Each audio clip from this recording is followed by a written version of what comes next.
En esta presentación abordaremos el tema acerca del sedentarismo posinfarto. Somos el grupo 9, conformado por Carla Carrillo, Ana Sofía Ramos, Andrea Natalia Ríos, Luisa Fernanda Wilches y quien les habla, María José Carrero.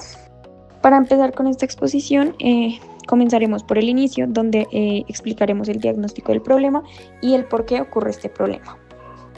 En cuanto al tema de sedentarismo posinfarto, tenemos que el sedentarismo en pacientes que han sufrido un infarto agudo del miocardio constituye un problema clínico y de salud pública de alta relevancia en el ámbito de la cardiología, ya que a pesar de los avances en el tratamiento agudo y en la prevención secundaria, una proporción significativa de estos pacientes adopta o mantiene un estilo de vida sedentario. Entonces, pues el problema que encontramos principalmente es la adopción o mantenimiento de un estilo de vida sedentario después de un evento cardiovascular, incluso cuando los pacientes han recibido indicaciones médicas claras sobre la importancia de la actividad física como parte del proceso de recuperación y rehabilitación cardíaca. Asimismo, la inactividad física es un factor de riesgo cardiovascular modificable que contribuye de manera directa al aumento de la morbimortalidad, al deterioro de la capacidad funcional y a la disminución de la calidad de vida en esta población.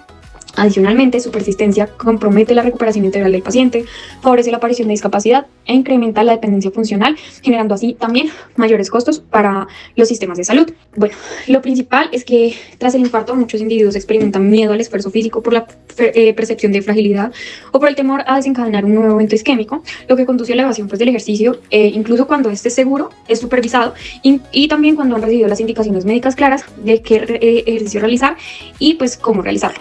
Entonces, pues al por qué se genera este sedentarismo, además del miedo, se añaden sentimientos como la ansiedad, la depresión y la baja autoeficacia que limitan la motivación y la adherencia a programas de rehabilitación cardiovascular. Asimismo, pues a veces existe una falta de información sobre qué tipo de actividad física es la adecuada, la intensidad pues a la que es segura la actividad física y la forma correcta de iniciarla, que pues esta desinformación puede llevar a favorecer la adopción de conductas de inactividad prolongada. Adicionalmente, desde una perspectiva social y estructural, tenemos que el sedentarismo también se ha influenciado por barreras como el acceso limitado a programas formales de rehabilitación cardíaca, la falta de seguimiento continuo por parte de los sistemas de salud, las restricciones de tiempo, el apoyo familiar insuficiente y las condiciones ambientales poco favorables para la práctica de ejercicio. Estas barreras refuerzan la idea de que el reposo prolongado es una forma de protección al corazón y esto lleva a perpetuar conductas que, lejos de ser beneficiosas, incrementan el riesgo de nuevos eventos cardiovasculares y complicaciones a largo plazo.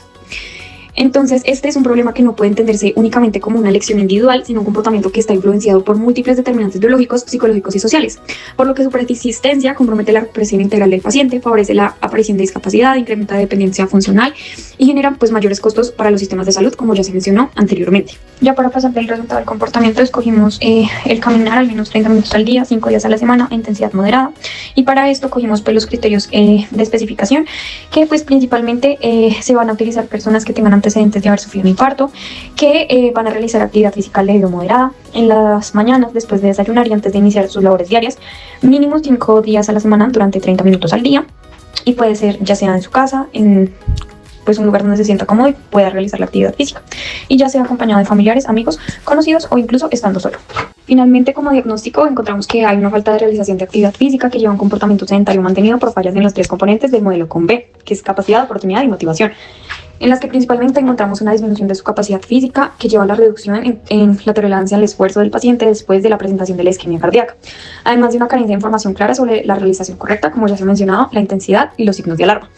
Una percepción del ejercicio como conducta de riesgo que también lo lleva a disminuir la prioridad y el tiempo que enfoca en esta actividad.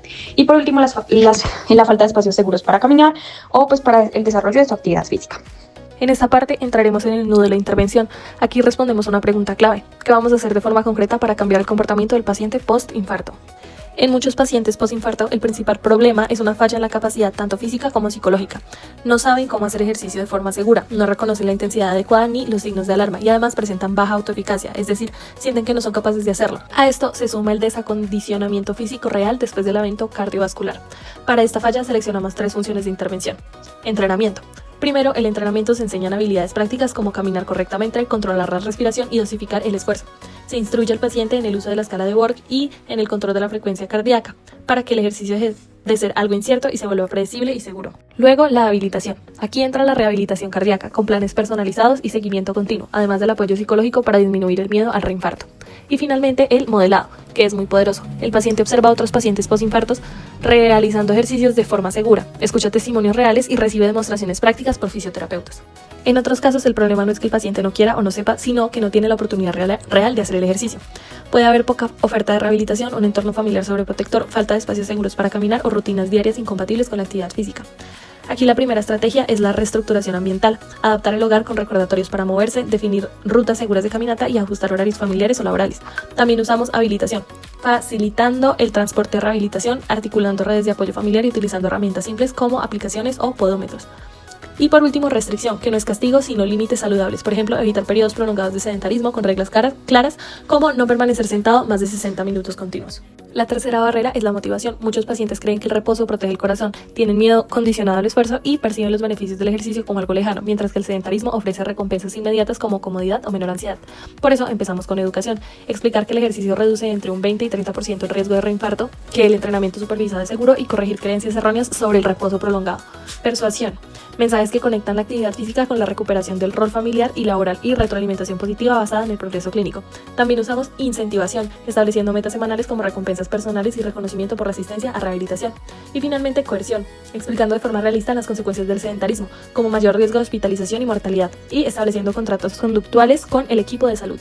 En el paso 2 pasamos del individuo al sistema. Aquí se plantean políticas que permiten que estas intervenciones sean sostenibles. Primero, la provisión de servicios, fortaleciendo programas de rehabilitación cardíaca con seguimiento continuo y un enfoque interdisciplinario. Segundo, las directrices clínicas, que establecen protocolos claros sobre tipo, intensidad y progresión del ejercicio, asegurando mensajes coherentes del personal de salud. Tercero, la comunicación y el marketing, mediante campañas dirigidas a pacientes y familias para reforzar la seguridad y los beneficios de la actividad física. Y finalmente, la planificación ambiental, adecuando espacios comunitarios y domiciliarios que faciliten la movilidad cotidiana. Por último, evaluamos la intervención con el filtro APACE. Es económicamente viable porque se basa en caminatas y ejercicios de bajo impacto. Es factible en la vida real, tanto en el hogar como en el barrio. Es efectiva. Hay evidencia sólida de reducción de reinfarto, mortalidad y mejora la calidad de vida. Es altamente aceptada por pacientes y familias ya que no se percibe como riesgosa. Es segura bajo protocolos clínicos con efectos secundarios leves y prevenibles. Y es equitativa porque no depende de recursos costosos y beneficia a distintos niveles socioeconómicos. Desenlace. La intervención en acción. La prescripción invisible se implementará como un programa estructurado de rehabilitación conductual para pacientes que han sufrido un infarto.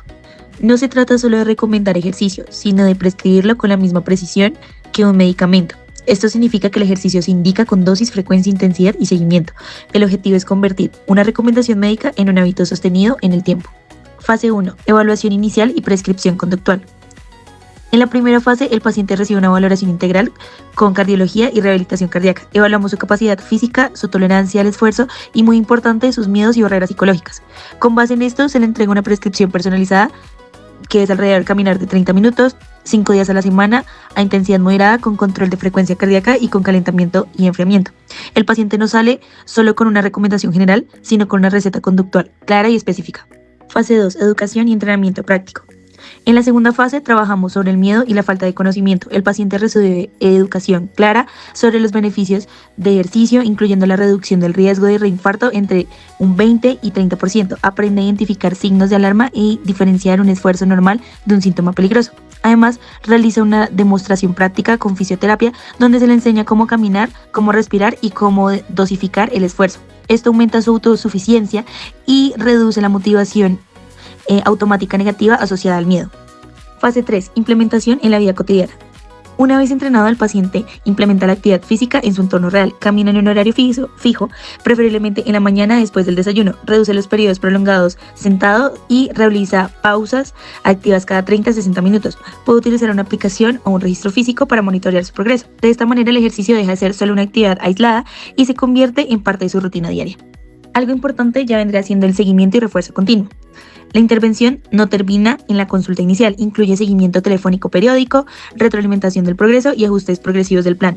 Se envían recordatorios y se reconocen los logros alcanzados. Además, se involucra a la familia como red de apoyo. Este acompañamiento continuo evita las recaídas. Con ello, nuestro resultado esperado. Con esta intervención esperaríamos reducir el riesgo de reinfarto, disminuir hospitalizaciones y mejorar la capacidad funcional de nuestro paciente. También buscamos aumentar su autosuficiencia y su calidad de vida. El cambio principal es transformar la creencia de que el reposo protege al corazón, por la comprensión de que el movimiento seguro fortalece el corazón. Entonces, ¿cómo se vería en realidad nuestro paciente? En la práctica veremos a un paciente que antes evitaba moverse por miedo, ahora caminando con confianza en su barrio. en lugares públicos donde le costaba. Veremos un paciente que entiende su cuerpo, reconoce sus límites y se siente acompañado por el sistema de salud. La prescripción invisible convierte la indicación médica en una acción sostenida y el miedo en un movimiento seguro.